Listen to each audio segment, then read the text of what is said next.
যদি আপনার শাশুড়ি মা হয় খুব টক্সিক মহিলা, আপনার যা দোষ আছে সেগুলো সবার সামনে খুব বেশি বেশি করে তুলে ধরে, তাহলে তখন বলবো সেই দোষটা সব থেকে বেশি আপনার শাশুড়ি মার নয়, আপনার হাজবেন্ডের। কারণ আপনার শাশুড়ি মা ঠিক ততটাই বলতে পারে যতটা আপনার হাজবেন্ড তাকে অ্যালাউ করে। আর এই সমস্ত কথা আপনি যদি আপনার স্বামীকে বলতে যান, তাহলে আপনার স্বামী হয়তো সবসময় আপনাকে এটাই বলে যে উনি এমনই, এগুলো সহ্য করো। আমি যদি উল্টে মাকে কিছু বলতে যাই তাহলে বাড়ির পরিবেশটা নষ্ট হয়ে যাবে। তাহলে আপনার খারাপ লাগলেও আমি এটাই বলতে পারি যে অলরেডি আপনি আপনার সংসারের পরিবেশটা নষ্ট করে ফেলেছেন। আপনার চোখের সামনে আপনার স্ত্রী সারাক্ষণ ডিপ্রেশনে আছে, খারাপ লাগার মধ্যে রয়েছে। এই সমস্ত কিছু দেখার পরও যদি আপনি চুপ করে থাকেন, তাহলে এর প্রভাব শুধু আপনার নয়, পুরো পরিবারের ওপরই পড়বে।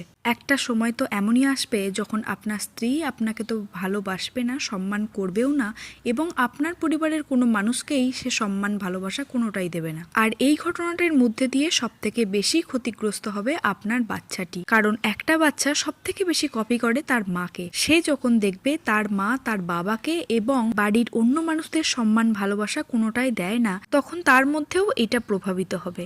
এর ফলে আপনার বাড়ির পরিবেশ সহ নেক্সট জেনারেশন পুরোটাই নষ্ট হবে।